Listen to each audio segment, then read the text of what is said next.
আমি শামীম আখতার। আপনাদের কাছে দুটো টপিকের উপর কথা বলবো, সেটা হচ্ছে চাকরি আর ব্যবসা। এর তফাৎ কি, এ করে কি আছে, এর মধ্যে কি আছে।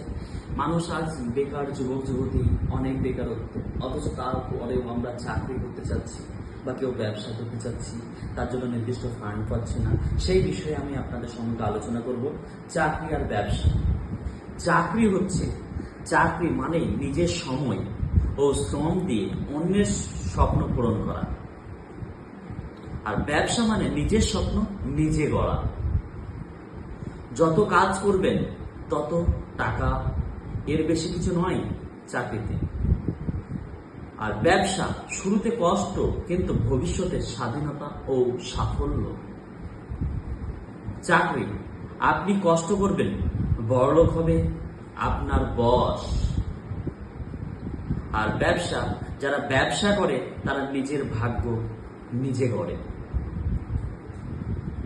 60 বছর শুধু কাজ, ছুটি তখন যখন শরীর আর চলবে না।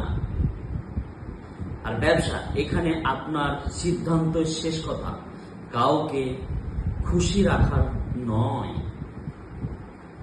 চাকরি রিটায়ারমেন্টের ধীরে ধীরে মৃত্যুর জন্য অপেক্ষা।